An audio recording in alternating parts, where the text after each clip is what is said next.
If you answered yes, turn the audio off. Now, if you answered no and you want to grow, keep listening. Nagomba mfata akanya nsigure iyi business ya KIRPICH. Umuntu ariko aranyumva ufate wumvirize iyi audio ku buryo utagaruka kumbaza ngo nsigurira iyi business. Ndabasavye muntu yumva iyi audio. Insiguro ziri ngaha aye zirakwiye, nta zindi mpamvu ndaguha inbox zirengeye izi.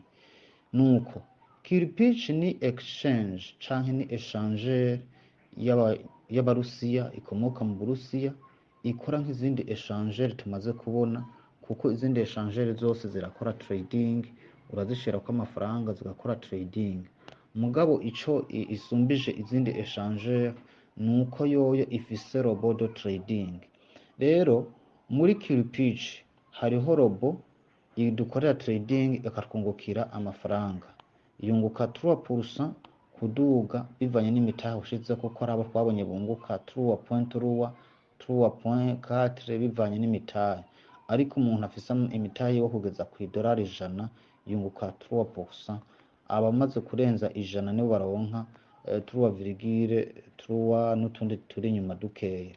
Hanyuma rero urakora konti ukoresheje email na modopass, hanyuma ukagenda ugategera code de verification baguha kuri boîte Gmail, ukazana ukayishiramwo, ni code y'ibiharuro 4, hanyuma ugaca concretiza operation, konti ikaba irugurutse.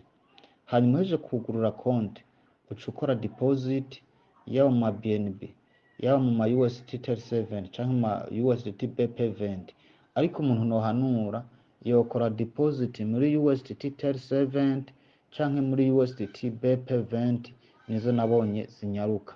Nkongera nkahanura yuko umuntu yobikuza muri USDT BP20 ziranyaruka cane, ni nk'iminota 5-10, abo yatevye ngira ngo ni nka 20 iranyaruka. Hanyuma rero ushizeko amafaranga baca bakungukira 3% par jour ku munsi, aho ndavuga amasaha 28, ariko KIRPICH iguma iguhemba buri saha. Wewe washizeko nk'ijana winje usanga waronse 0,5 0,3 0, ugasanga konti yawe igeze kuri nka 0,8. Amasaha 28 rero aja guhera wamaze gushikana 3%, no kuvuga washizeko umutahe w'ijana, amasaha 28 aja guhera wamaze gushikana $3. Hanyuma ukabandanya kuko wamaze kuactiva robot, nta kindi kintu usubira gukora, si sinyari ukora, si trading ukora, kiretse nk'abasanga bakora trading sport, kuko iyi KIRPICH ikora mu buryo bubiri. Hari uburyo bwa trading twe bwikorera, ababizi bashobora gukora abamenyeye trading, abatabimenyereye nabo bagaca baactiva robot. Nuko rero iciza rero ciyi business ya KIRPICH nuko ushobora gushiramo amafaranga wishakiye, amafaranga ushobora kuba ufise niyo ukoresha bivanye n'intumbero ushaka n'amafaranga ushaka guhembwa buri munsi. Kuko hari umuntu avuga ati jewe ndifuza ko nuko amandarotira munsi ku munsi canke mu minsi 2 noba ndotiye. Iyo ushaka kurotira ku munsi iri sifi yuko ushiramwo n'imiburiburi nk'amadolari 305 canke 400, kuko idolari 100 uronka idolari 3 ku munsi, 200 uronka 6, 300 ucuronka idolari 9, hanyuma 400 ucuronka idolari 12 buri munsi.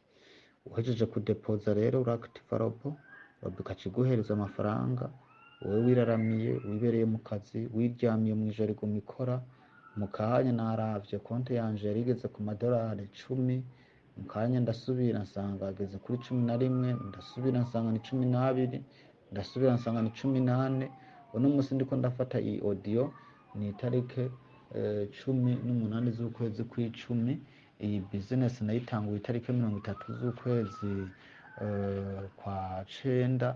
Murumva yuko haciye iminsi, amafaranga guma yigwiza ko ku munsi. Kuva ndayitanguye iyi robot ntirahagarara, ni kuvuga iguma igenda. Rero wewe si bimwe bavuga ngo urayatsa mu gitondo ugirana oya, nuko umaze kwatsa robot iciguma ikora ku mafaranga yose wayihaye kuva ku $1 kuduga. Minimum yo kubikura na $10 bagukata 5%. kandi urashobora kubikura umutahe washizeko. Ariko muvyumve neza, iyo ubikuye umutahe washizeko baragukata 30% kuko wa mutahe uba wawuhaye robo, bisigura yuko uba wagiye gupertiriba robo. Nuko ariko izindi rotere z'ama intere uronse, komisiyo zavuye kuri ekipe baziguha imisi yose, kandi bagukata 5% kubikuza. Si mwijoro, si ku murango, si ku mugoroba, si mu gitondo, si kuri weekend, si kuwa mbere, si kuwa kabiri. Robo ikora imisi yose, amasaha yose, na rotere uyikorera umwanya wose ushatse. Hanyuma nababwiye yuko uburyo bwiza bwo gukora deposit ni USDT 7 canke USDT BP 20 nizo zinyaruka, canke ukabwira uwundi muntu asangwa ko iyo KIRPICH ukamugura ko amadolari akayaguhera indani.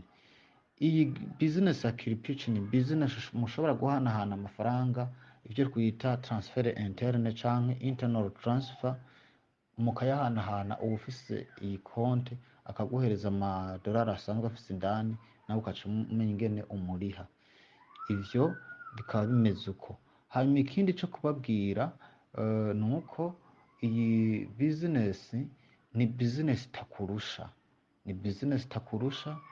Kandi iyo utumiye abantu ku buryo b'abantu bakunda ama affiliation, bakunda gutumira, ni business iguha 20% yayo uwo watumiye ariko araronka, hanyuma ikaguha 18% kuri nivigira 15% kuri nivigira kabiri, kuri 10% kuri nivigira gatatu, gutyo kugeza ku nivo ya 10 ugenda uraronka udukomisiyo nkuko muzobibona canke mwabibonye muri texte twandika twama tubasangiza.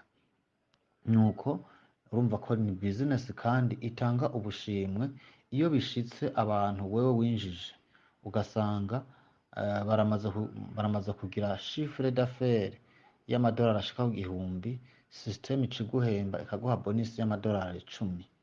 Iyo bishitse abantu winjije batanu, umwe wese amaze kuronka chiffre d'affaires ingana 1000, no kuvuga umwe wese muri equipe yiwe amaze gushikana 1000, system iciguha agashima k'amadolari 50. Gutyo harimo ubushimwe bugenda butandukanye ntawo budondagura. Ni business iryoshe cane, ni business yoroshe, atari yindi kugira ngo zana 100, zana 200, zana 300, ukora upgrade wewe wikorera uko ushatse. Niwe uvuga uti shiramwo 1000 ni ku ngombwa yawe, niwe uvuga uti shiramwo 500 ni ku ngombwa yawe. Ariko vyose murabizi yuko abantu dukorera online business ni risque zero n'existe. Nico gituma twama tubwira abantu tuti nimukore business mucumvise ikiri nshasha, muyishiremo amafaranga, mufate risque, kuko risque ni ibintu bibiri. Ushobora gufata risque ugahomba, ushobora gufata risque ukunguka. Ariko mwene izi business iyo wazitanguye hakiri kare ukaziha neza ibikorwa ukazikora, utegerezwa kuronka amafaranga. Nuko rero mugira amahoro, mugira muba mwubahwe. Ndasavye umuntu yumviriza iyi audio ntihagire ikibazo aza kumbaza inbox, nta kindi kintu na kimwe nomwishura kirimo kirengeye ivyo mvugiye ngaha. Murakoze, mugira amahoro, mugiraho muba mwubahwe. Nkeneye umuntu ampamagara ansaba ingene bakora konti, ingene bakora deposit, n'ingene bakora activation ya robo. Ubusabirize nisiguro yumvirize iyi audio. Ni audio igiye kumara iminota 10, muranyihanganire ariko muyumvirize neza. Mugira amahoro, mwarahezagiwe. Aho ndiko ndavuga aba network, Imana ibahezagire. Kandi muze mwibuka yuko kuza murabikuza bariko barakora, muze murabikuza ushikanye minimum $, bikuza ni $10, minimum $10 ni $10. Murakoze, Imana ibahezagire, mwarahezagiwe.